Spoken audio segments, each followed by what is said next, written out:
I had myself all set up, and then I decided to move around for some reason.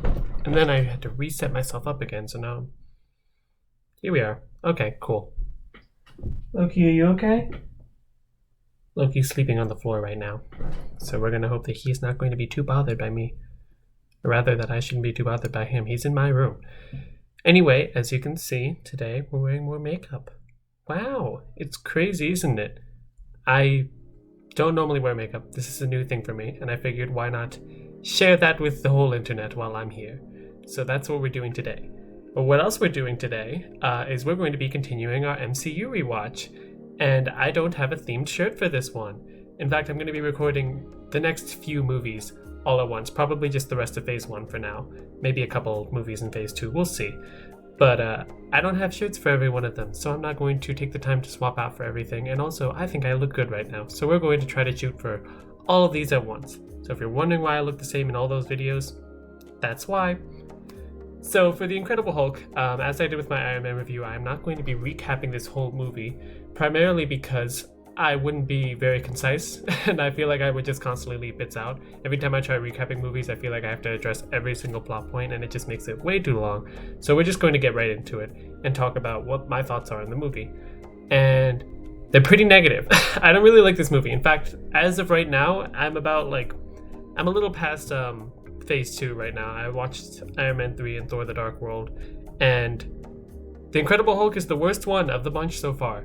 It's just absolutely soulless. It is so empty. It's such an empty movie, and it's frustrating because it's like the Bruce Banner, the Incredible Hulk, is a character that should be complex and interesting, and that should be like his whole thing. He's a very tormented soul who's dealing with this anger and rage that's a part of him that he doesn't know how to address or how to deal with. And I think later MCU movies at least somewhat understand that more. I think the Avengers probably did the best so far. I have to keep watching to find out. I obviously seen these movies before, but trying to reanalyze them. But this movie just was so... It didn't do anything with the concept of the Hulk. It's just like, oh, it's just this big green thing that fights sometimes. There's no sense of this is caused by some trauma of his past or some sort of internalized feelings that he's trying to be repressed for so long. It just simply is. But it's so just boring. All of it is just boring. It isn't interesting. It isn't like engaging. And if you do find it fun, that's fine. I'm not saying you can't find fun in this movie. If you just want to see a simple superhero movie, that's fine. I understand wanting that. I understand just having fun with movies. But there are so many more fun movies than this one, especially superhero movies. Like, we're watching all these MCU movies, even Phase 1. Just Phase 1 specifically is a lot of fun. They're really well made. They're very, enjoyable. They don't feel too formulaic yet. Like, they do have elements of it. But for the most part, they were trying to at least build things out a little bit more. With this one, though, they just felt like I didn't care. I don't care about Betty. I don't care about Abomination. I don't care about General Ross. And least of all, I don't care about Bruce Banner, which is stupid when he's the main character.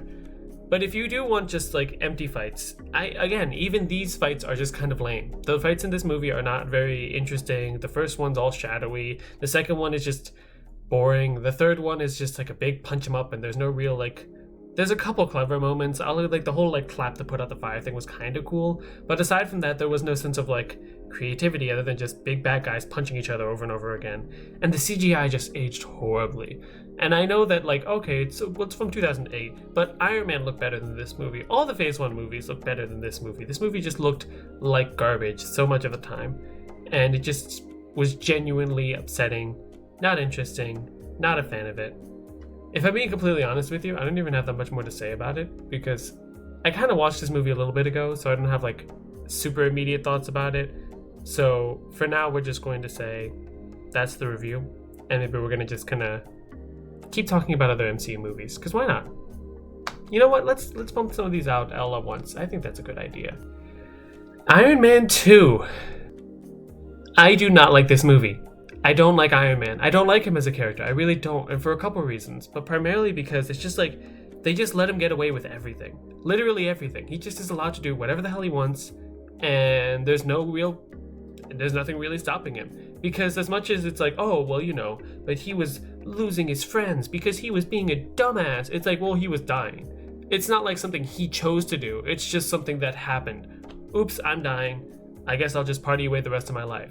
And while it's a selfish decision, I won't act like it isn't, and I won't act like the film addresses that point. It frustrates me because you could have gone the alcoholism route, which would have been a good adaptation from the Demon in the Bottle storyline, and it would have been much stronger. It would have felt more human, it would have felt more like an actual choice that he was making. It would have tied better to his character from the first movie, and it would have helped add on that idea that all this fame and all this pressure that he's getting is getting to Tony. Like he's finally like becoming weary of it and finally having a hard time catching up with it and feeling like he needs to keep drowning out his emotions and his fear of being Iron Man. But instead, he's just like happy with it. He's just fine with it. And the thing is, it's annoying because these are not good things. Having a huge ego and having a bunch of scantily clad women like just lording over you every second is not a very good message. But like the film doesn't say that's a problem. It just says that Tony needs to maybe also be friends with Pepper and Rhodey more. And it's stupid too because you also have this idea of like, okay, he needs to make friends, right? That's the whole Shields thing. Fury comes in and with like Black Widow and they're all like, you need to like work with us. You need to be more friendly with us. But the problem is that it's like, he's a capitalist. And so the ultimate message of the movie is Tony is pushing back against other capitalists. Ivan is another inventor that he has to stop. Justin Hammer is another inventor that he has to stop because he has to outdo them, basically. He has to prove that they're not nearly as good inventors as he is, as opposed to coming to terms with them. Like, Ivan has a good point. Howard screwed over his dad. We didn't even see what Anton did that was so bad. As far as we can tell, the implication is he was deported for being Russian. So the fact that Tony doesn't once ever accept, like, hey, my dad did a bad thing, can we maybe try to make amends, is so stupid. It's such a basic setup for a concept. Is Tony learning to come to terms with the legacy that he's created for himself and trying to do better in the future? That's literally like the setup, and they just kind of ignore it and instead say, no, Iron Man's just a good guy, but if he wasn't dying, he'd be a lot better. If he just like appreciated Rhodey a little bit more, he'd be a lot better. But again, it's not his choice that he's dying. It's like, oh yeah, but he's being Iron Man and Iron Man is killing him faster. And it's like, I guess, but also again, it's like, even if he isn't being Iron Man, still like his arc reactor is still gonna kill him. And then the solution isn't even like, oh, we just need to like listen to other people's help. It's not like S.H.I.E.L.D. gives him the solution when he asks for their help. It's not like Rhodey or Justin Hammer or Vanko gives it to him. It's his dad, the guy who is supposed to be a representation of his like past legacy and the bad legacy. So his dad just gives it to him with this stupid diorama, who I don't know who came up with this plotline, but it is the most like random, nonsensical plotline. He just has a diorama of Stark Expo that has the map of what creates a new element hidden within it if you just remove certain elements. And that new element is something he can't make, but he wants Tony to make it. And the only way he can get Tony to make it is by leaving him a cryptic message within the B footage of the Stark Expo tapes.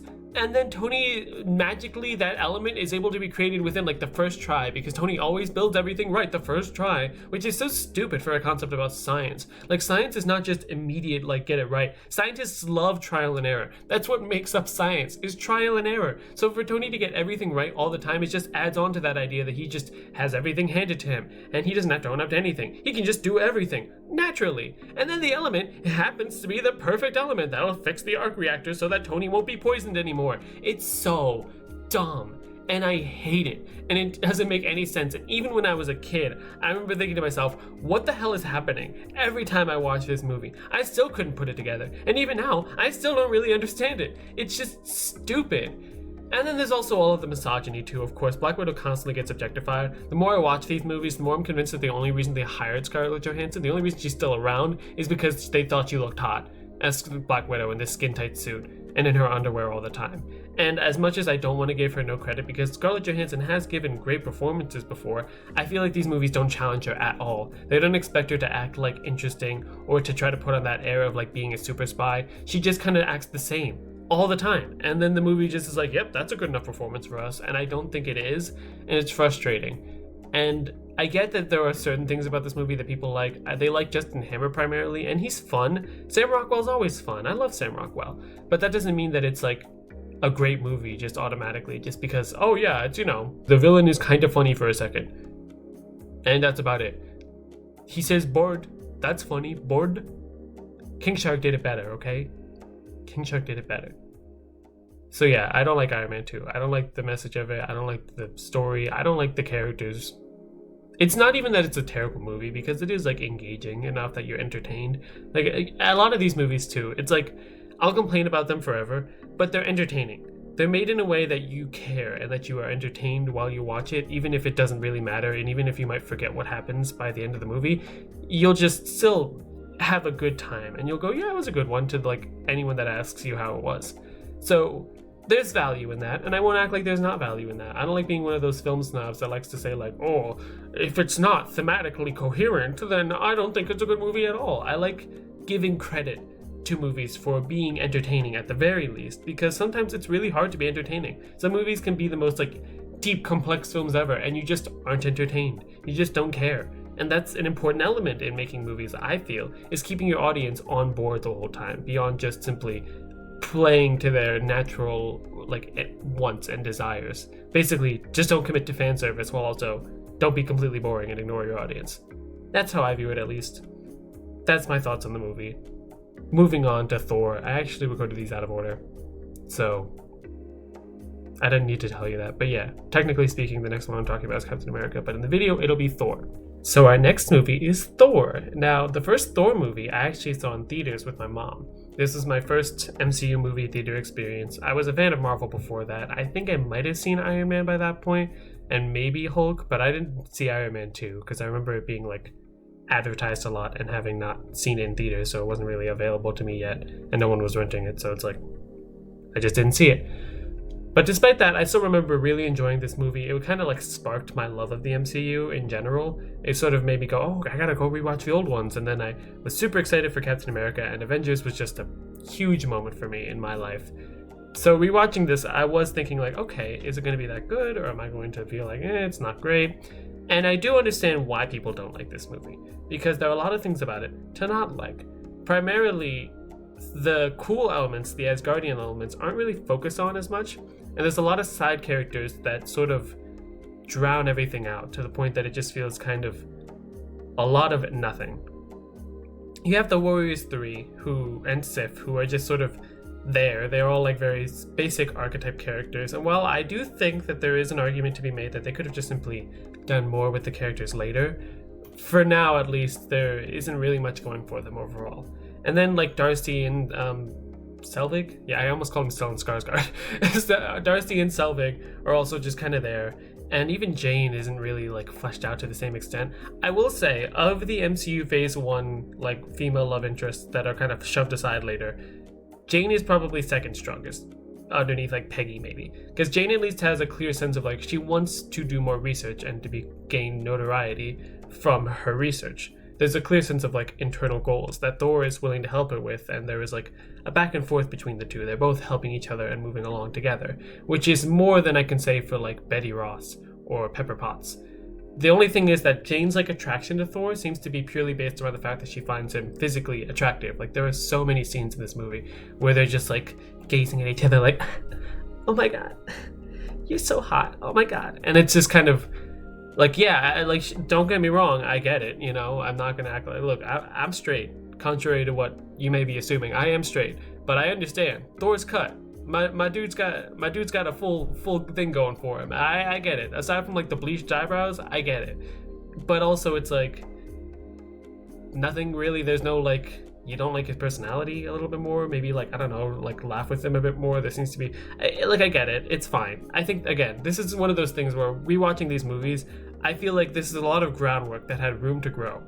And I don't want to dismiss it all as just, well, it was bad storytelling and that's the end of it, because I think it's supposed to be set up. A lot of it is supposed to be set up for the future, and I think that there could have been more avenues to be explored with these characters that would have made them more interesting. And if anything, I'm more mad at like phases 2 and 3 for ignoring certain elements and just sort of gliding past them, except for like passing references, than I am the phase 1 movies for not giving us a super strong setup. Even I think of something like Avatar: The Last Airbender. A lot of those early episodes, if they were just one-off episodes, they wouldn't be very interesting. But because we have characters like Boomy and Jet and so many more of these characters that all come back later and serve to further the story and each get more development as they go, it makes them more interesting and more memorable overall. Even if you liked their original appearances, there's more to it later. And I think the MCU could have done something like that, especially with a movie like Thor. where these characters are very like basic, but we could do more with them to make you like them a bit more. And I don't feel like they have yet, and I don't know if they necessarily will. It feels a little late. Like, as much as I get that it's like, oh, people are excited for like Jane being the mighty Thor or whatever it is, I think it's a little contrived, a little like lazy to say she's just a Thor now. Either from another universe or from this universe, she just is a Thor, as opposed to trying to develop her on the science end of things, which is kind of her character. And who knows, the movie is barely in development. Maybe I'll be wrong, maybe I'll eat my words, but for now, I'm not too excited for it. But what I will say about this movie, what I liked about it overall, is the fact that it's very pretty. It's a very pretty movie. I think later MCU movies got really gray, especially in Phase 2. Phase 2, I think, has the worst visuals outside of like maybe the first Guardians movie, but the rest of them are and even like Doctor Strange. Don't even get me started. I will get to Doctor Strange when we get there. I know you're all like, oh, but the visuals and that. I'll get to Doctor Strange later. For now, I really do appreciate Thor's space, like Asgardian design aesthetic. I don't think it's particularly Nordic, and I do think that's probably my main complaint, is that it's very basic interpretation of what Shakespearean old medieval is kind of like, mixed with like alien design, which is kind of cool. I do appreciate the alien aspects of it. I think trying to make these things look like a lot more like futuristic and advanced while still feeling like classical in certain ways is very cool, and I really do like it. I just think that it's not necessarily very Nordic, which it doesn't really have to be, because this isn't like an adaptation of that cultural aspect. It's an adaptation of a comic book that took inspiration from those cultural aspects. The character of the Destroyer in this movie is not a Norse character. It's a Marvel character that was adapted for the movie. So if he doesn't remind you of like a Norse Viking whatever, it's fine, because it's not really like meant to be that character. And if anything, the film is implying that those Nordic cultural elements were sort of their own like interpretation, not necessarily what they actually were, but rather what they came up with. I don't know if I necessarily appreciate them dismissing it as fairy tale and child stories, but it is, you know, an excuse to a certain extent. And aside from that, I like the performances.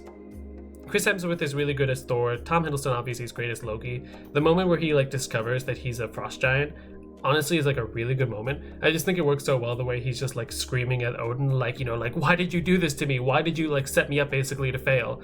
And I think that did set the basis for Loki being an interesting and engaging character later on, because obviously MCU has a villain problem. Obviously people don't like a lot of their villains. Even now, a lot of their newer villains are kind of weak. And so I think Loki definitely set the groundwork for being a character that we all can kind of understand and relate with. The idea of sort of being teased into this idea of greatness and then sort of having that swept away from you.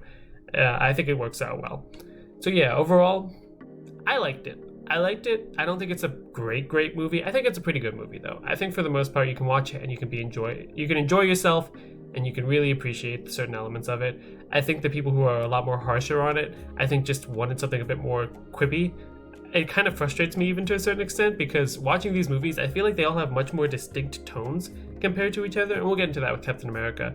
But compared to later MCU films, it felt a little, I don't know, samey after a while. I feel like I can't really distinguish Shang-Chi from like Falcon.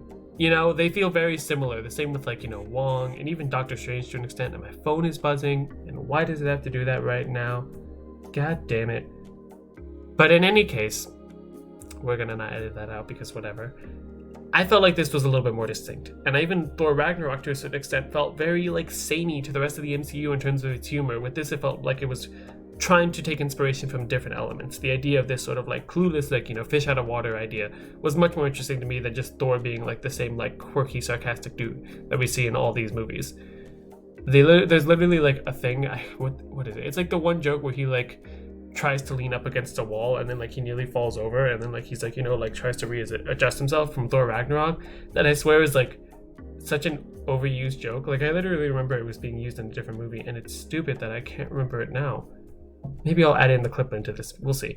But my point is that it was very like, it just felt like things were getting generic. And while I love Taika, don't get me wrong, What We Do in the Shadows is fantastic. Hunt for the Wilder People was fun. I just felt like that element of it wasn't very unique. And I felt like of all characters to tackle, that was a very kind of character, which we'll get to Thor Ragnarok, but that's just my thought on that for now. So overall, yeah, that's my thoughts on Thor.